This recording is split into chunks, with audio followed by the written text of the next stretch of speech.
Bismillahirrahmanirrahim. Assalamu alaikum to all my viewers. Welcome to the Chauhan's Knowledge World. I am Professor Amna Shams Chauhan और आज का हमारा topic है levels of organisation. इसमें आज हम इसका first of all 6 level discuss करेंगे जो कि है इंडिविजुअल लेवल।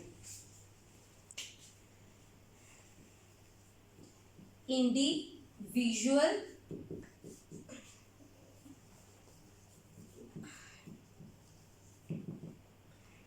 अगर हम इंडिविजुअल की बात करें तो इंडिविजुअल कहते हैं किसी भी फर्द को, ठीक है।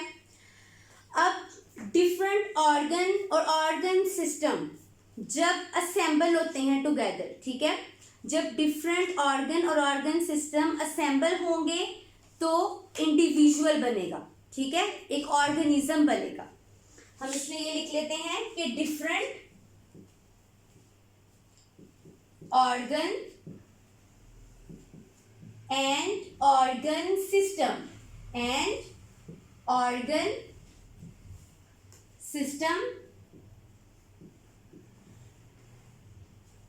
जब असेंबल होता है तो इंडिविजुअल बनता है, ठीक है, या फिर इसे हम ऑर्गेनिज्म भी कह सकते हैं। असेंबल टुगेदर, ठीक है, कि जब ये इकट्ठे होते हैं तो।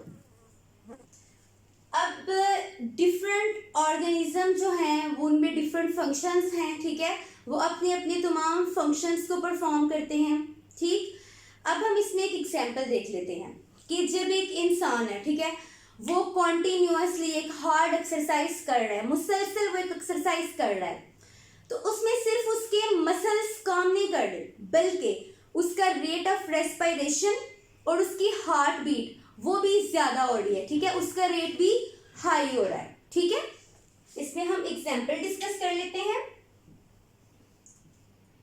कि जब एक इंसान क्या कर रहा है, कॉन्टिन्यूअस और हार्ड एक्सरसाइज कर रहा है, ठीक है, तो इसमें क्या है कि not only his muscles are working, कि जब एक इंसान कोई वर्जिश करता है और कॉन्टिन्यूसली वो करी जा रहा है तो सिर्फ उसके मसल्स काम नहीं कर रहे बल्कि उसका जो रेट ऑफ रेस्पिरेशन है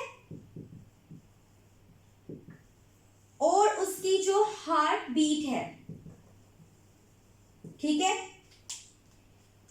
ये दोनों एक्सेलरेटेड कर रही हैं, कि ये दोनों इंक्रीज करती हैं, ठीक है, कि रेट ऑफ रेस्पिरेशन भी और हार्ट बीट भी दोनों तेज हो जाएंगे, ठीक है।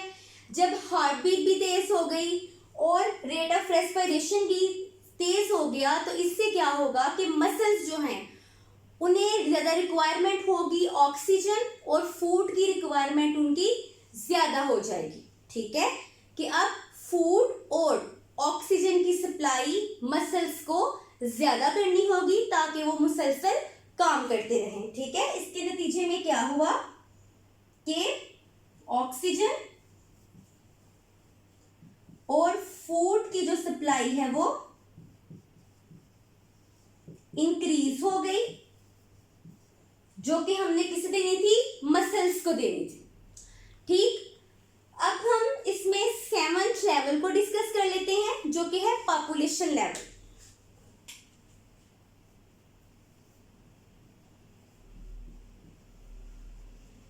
पॉपुलेशन लेवल, अगर हम पॉपुलेशन की बात करें तो पॉपुलेशन का मतलब क्या है, आबादी, ठीक है। आबादी में अगर हम इसकी डेफिनेशन देख लेते हैं पॉपुलेशन की तो इसकी डेफिनेशन क्या है कि a population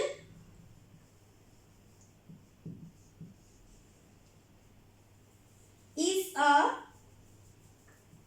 group of organisms of same species located at the same place in the same time। कि पॉपुलेशन क्या है? ऑर्गेनिजम्स का ऐसा ग्रुप जो कि तमाम ऑर्गेनिज्म एक ही स्पीशी के हों और वो एक ही वक्त में एक ही जगह पर पाए जाएं। ठीक है, अगर हम स्पीशीज की बात करें तो स्पीशीज क्या है? स्पीशीज ऑर्गेनिज्म का ऐसा ग्रुप है जो कि आपस में इंटरब्रीड कर सकते हैं और आगे से ऑफस्प्रिंग को प्रोड्यूस करते हैं। ठीक है, हम यहाँ पे स्पीशीज की डेफिनेशन भी लिख लेते हैं। स्पीशीज क्या है? ग्रुप ऑफ ऑर्गेनिजम्स जो कि इंटरब्रीड करते हैं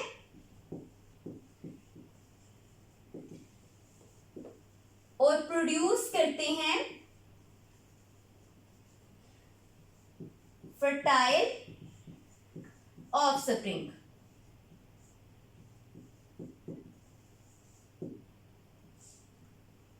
ठीक है, कि ऐसे ऑर्गेनिजम्स जो कि इंटरब्रीड भी कर सकें और ऑफस्प्रिंग को प्रोड्यूस भी कर सकें। अगर 2010 में पॉपुलेशन की बात की जाए तो 2010 में जो ह्यूमन की पॉपुलेशन थी, 2010 में ह्यूमन पॉपुलेशन कि अगर हम बात करें पाकिस्तान में तो वो थी 173.5 मिलियन। ठीक है, इतने लोग 2010 में पाकिस्तान में पाए जाते थे। ठीक है, अब हम इसका 8th लेवल डिस्कस कर लेते हैं जो कि है कम्युनिटी लेवल।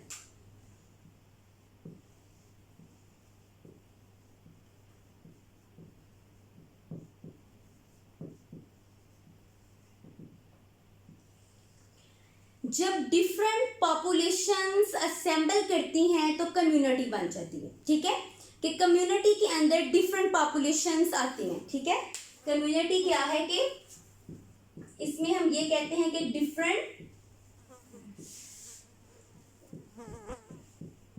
पॉपुलेशंस असेंबल करती हैं।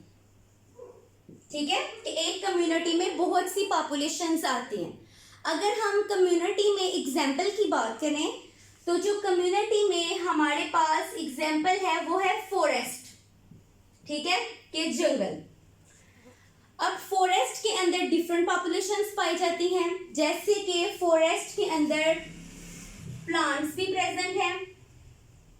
ठीक है, इसमें एनिमल्स भी हैं और डिफरेंट ऑर्गेनिजम्स फॉरेस्ट के अंदर पाए जाते हैं। ठीक है, कुछ कम्युनिटीज ऐसी हैं जो कि सिंपल हैं और कुछ कम्युनिटीज ऐसी हैं जो कि कम्प्लेक्स हैं। ठीक है, जो कम्युनिटीज कम्प्लेक्स हैं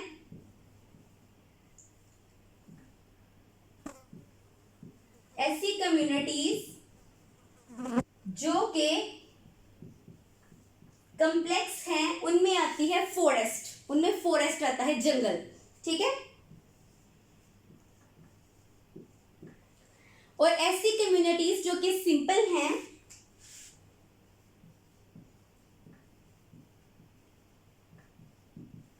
सिंपल कम्युनिटी के अंदर आता है fallen log with various fallen log. ठीक है, कि कम्प्लेक्स में फॉरेस्ट आ गया और सिंपल के अंदर फॉलन लॉग आ गया। ठीक है, ये हमने डिस्कस किया 8th लेवल। अब इसके 9th लेवल को देख लेते हैं जो कि है bio sphere level. Biosphere level में क्या है कि जमीन का वो हिस्सा, ठीक है, जो कि इनहैबिटेड होता है ऑर्गेनिजम्स की कम्युनिटीज के साथ, कि जमीन का वो हिस्सा जिसमें बहुत सी ऑर्गेनिजम्स की कम्युनिटीज पाई जा रही हैं, ठीक है। The part of the earth, the part of the earth inhabited by organisms communities, ठीक है, कि इसमें ऑर्गेनिज्म की बहुत सी कम्युनिटीज शामिल होती हैं, ठीक है। ये कॉन्स्टिट्यूट करता है इकोसिस्टम को, ठीक है, ये कॉन्स्टिट्यूट करता है इको सिस्टम को, जिसे हम zone of life on the earth भी कहते हैं, zone of life on the earth. अब इकोसिस्टम में क्या है कि जो डिफरेंट लिविंग ऑर्गेनिजम्स हैं वो इंटरैक्ट करते हैं नॉन लिविंग कंपोनेंट्स के साथ, ठीक है। तो बायोस्फीयर में डिफरेंट ऑर्गेनिजम्स की कम्युनिटीज हैं और उसके अलावा हमने देखा कि इसमें इकोसिस्टम भी है। तो आज हमने इस लेक्चर में 4 लेवल को डिस्कस किया, ठीक है। First of all individual level, population level, community level and biosphere level. Thanks for watching. Please subscribe to my channel and press the bell icon for the latest updates. Allah Hafiz.